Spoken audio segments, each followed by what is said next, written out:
જય દ્વારકાધીશ મિત્રો, આપ સૌનું સ્વાગત છે આપણી યુટ્યુબ ચેનલમાં અને હું છું ભરત આહિર।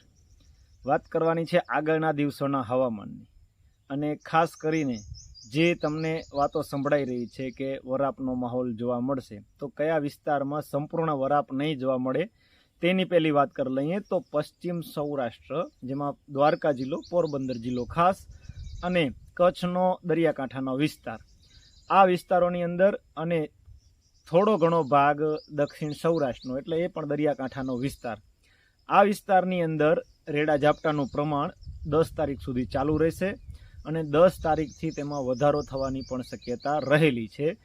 જે એક સિસ્ટમ બની છે અરબ સાગરની અંદર, દક્ષિણ ભારત જે વિસ્તાર છે ત્યાં થોડો આપણાથી દૂર છે ગુજરાતથી, એટલે તેને આવવાની શક્યતાઓ બહુ ઓછી છે, પણ તેના કારણે થોડી ઘણી અસર થઈ શકે છે। અને એની સાથે જ બીજી એક સિસ્ટમ 13-14 તારીખ આસપાસ બંગાળની ખાડીમાં બની રહી છે, તો તે બંને એકબીજાના સર્ક્યુલેશન ઉપર કેટલી અસર કરે છે તે ખાસ જોવાનું રહેશે અને તેના આધારે સંપૂર્ણપણે આધાર રહેલો છે કે વરસાદ ક્યારે આવશે।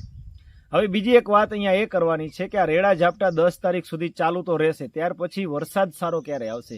તો મિત્રો અત્યારનો સમય એવો છે, જેમ આગળના આપણે 2 રાઉન્ડની વાત કરીએ પ્રમાણે બહુ વહેલું અગાઉથી કોઈ રાઉન્ડ વિશે માહિતી આપી દેવી યોગ્ય નહીં ગણાય અને આ સમય એવો છે કે અંદાજ પ્રમાણે પણ વરસાદ આવતો નથી। હવે પછીના સમયમાં એવું નહીં થાય કે થશે, તે આગળનો સમય નક્કી કરશે, પણ આપણે થોડું તેના ઉપર મૌન ધારણ કરીને બેસવાનું છે। એક વાત બીજી કહી દઉં કે જ્યારે મેં ઓગસ્ટ મહિનાનો કાર્યક્રમ આપ્યો ત્યારે મેં 13 તારીખ અને 23 તારીખ આપી હતી, બરાબર। 5 તારીખનો જે આપણો કાર્યક્રમ હતો એ તો 4 તારીખ સુધી વરસાદ ચાલુ હતો એટલે આપણે એનો ઉલ્લેખ નહીં કર્યો, પણ ખાસ વાત એની હતી કે 23 અને 13 તારીખ જે આપી ત્યારે નીચે કોમેન્ટ બોક્સની અંદર ઘણા બધા લોકો કે જેને ભક્તિ ચડી ગયેલી છે એ ખાસ આવતા હોય છે અને એ કોમેન્ટ કરે છે કે તમારી 5, 15 અને 25 તારીખનું શું થયું?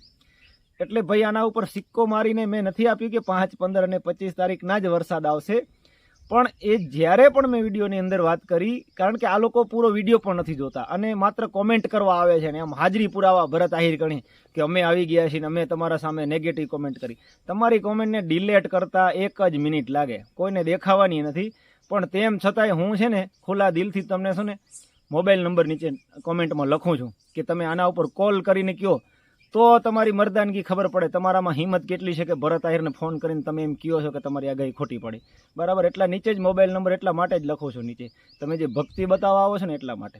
હવે 5, 15 અને 25 તારીખની જેટલા પણ મિત્રો આપણી સાથે જોડાયેલા છે, વોટ્સએપ ગ્રુપની અંદર હોય કે યુટ્યુબની અંદર હોય, ફરીથી એક આખો વિડીયો જોઈ લેવાનો જ્યાં મેં 5, 15 અને 25 તારીખની વાત કરેલી છે। ત્યાં હું ક્લિયર કટ બોલ્યો છું કે આ યાદ રાખવા માટેની એક ટ્રીક આપું છું કે યાદ રહી જાય। એનું કારણ એવું છે કે આપણી સાથે ઘણા મોટી ઉંમરના ખેડૂતો જોડાયેલા છે, ઘણા બધા જેને કહેવાય અભણ ખેડૂતો જોડાયેલા છે, જે ફરીથી આપણા યુટ્યુબ ચેનલ ઉપર જઈ અને આપણા જૂના વિડીયોને એ ચેક નથી કરી શકવાના અને જોઈ નથી શકવાના કે ક્યારે વરસાદનો ફરીથી રાઉન્ડ છે।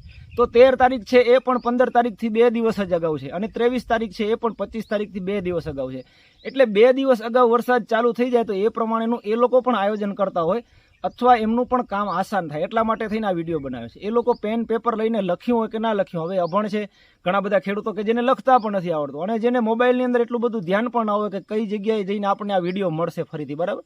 તો એમના માટેની એક સરળ સમજૂતી હતી અને દરેક વખતે મેં એમ કીધું જ હતું કે આજે યાદ રાખવા માટે 5 અને 15 અને 25 તારીખ આપું છું અને આ લોકોની ઈચ્છા પૂરી થઈ જાય એવું મને લાગી રહ્યું છે। કદાચ 13 તારીખ આપણે આપી છે અને 13 તારીખે વરસાદ ચાલુ ના થાય અથવા 12 તારીખ 14 તારીખે પણ ના થાય, પણ 15-16 તારીખના વરસાદ ચાલુ થાય એવી સંપૂર્ણપણે શક્યતા રહેલી છે અને પાછળનો રાઉન્ડ પણ 23 તારીખ આસપાસ અથવા તો 25 તારીખ આસપાસ જ ચાલુ થઈ જશે।